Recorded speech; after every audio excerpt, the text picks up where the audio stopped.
ദൃശ്യത്തിന്റെ മൂന്നാം ഭാഗം നാളെ തിയേറ്ററിലെത്തുകയാണ്. 13 വർഷങ്ങൾക്ക് മുൻപാണ് ദൃശ്യത്തിന്റെ ആദ്യ ഭാഗം തിയേറ്ററിലെത്തിയത്. മലയാള സിനിമയുടെ ചരിത്രം തിരുത്തി കുറിച്ച സിനിമയായിരുന്നു ദൃശ്യത്തിന്റെ ആദ്യ ഭാഗം. അന്ന് ദൃശ്യത്തിന്റെ FDFS കണ്ട ഒരാളെന്നുള്ള നിലയ്ക്ക് പ്രത്യേകിച്ചും വല്ലാത്തൊരു കൗതുകമുണ്ട് ദൃശ്യം 3 തിയേറ്ററിൽ കാണുമ്പോൾ.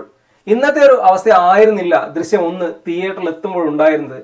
കാരണം ലാലേട്ടന്റെ കാര്യം തന്നെ എടുത്താൽ തുടരെ 5 ഫ്ലോപ്പുകൾ നൽകി നിൽക്കുന്ന ഒരു സമയമായിരുന്നു. 2012 അവസാനം വന്ന കർമ്മയോധയും 2013 തന്നെ വന്നിട്ടുള്ള red wine, Lokpal, ladies and gentleman, Geethanjali ഇങ്ങനെ തുടങ്ങിയ ചിത്രങ്ങളൊക്കെ തിയേറ്ററിൽ പരാജയപ്പെട്ട് നിൽക്കുന്ന ഒരു സമയത്താണ് ദൃശ്യം വരുന്നത്. ദൃശ്യത്തിന്റെ അനൗൺസ്മെന്റ് പോസ്റ്റർ ഉൾപ്പെടെ പല കാര്യങ്ങളും ഒരു തികഞ്ഞ കുടുംബ ചിത്രം എന്നുള്ള നിലയ്ക്കായിരുന്നു. അതിനാൽ തന്നെ കാര്യമായ ഒരു ഹൈപ്പ് ഒന്നും ഉണ്ടായിരുന്നില്ല. ട്രെയിലർ ഉൾപ്പെടെ ഒരു ചെറിയ കുടുംബ ചിത്രം എന്ന രീതിയിലാണ് പ്രൊമോട്ട് ചെയ്ത് വന്നിട്ടുള്ളത്.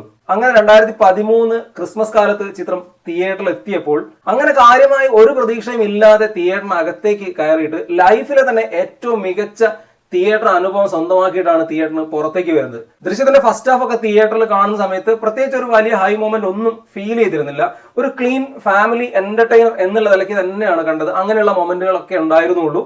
പക്ഷെ സെക്കൻഡ് ഹാഫിലേക്ക് വന്നപ്പോൾ ഒരു പക്ഷെ അന്ന് വരെ കണ്ട എല്ലാ സിനിമാ അനുഭവങ്ങൾക്കും മുകളിലേക്ക് കൊണ്ടുപോയ എക്സ്പീരിയൻസ് തന്നിട്ടുള്ളത്, പ്രത്യേകിച്ചും ക്ലൈമാക്സ് ഉൾപ്പെടെ. അങ്ങനെ അത്രയ്ക്കൊരു വണ്ടർ എക്സ്പീരിയൻസ് സമ്മാനിച്ചൊരു സിനിമ.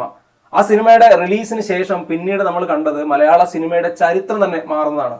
വ്യാവസായികമായി മലയാള സിനിമ ഉണ്ടാക്കിയ നേട്ടങ്ങളിലെല്ലാം ദൃശ്യത്തിന്റെ വലിയൊരു കാൽവെപ്പ് ഉണ്ടെന്ന് തന്നെ പറയേണ്ടി വരും. 13 വർഷങ്ങൾക്ക് ഇപ്പുറം ആ സിനിമയുടെ മൂന്നാം ഭാഗം വരുമ്പോൾ വളരെയധികം എക്സൈറ്റഡ് ആണ്.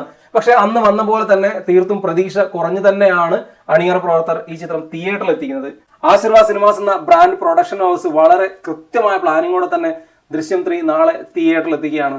ഒരു പക്ഷേ മലയാള സിനിമയുടെ മറ്റൊരു ചരിത്രമായിരിക്കാം ദൃശ്യം 3യിലൂടെ സംഭവിക്കാൻ പോകുന്നതും. ഏതായാലും വളരെയധികം എക്സൈറ്റഡ് ആണ് ഈ ഒരു സിനിമ കാണുന്നതിന് വേണ്ടി. ദൃശ്യം 1 നൽകിയ വലിയൊരു എക്സ്പീരിയൻസ് ഉണ്ട്.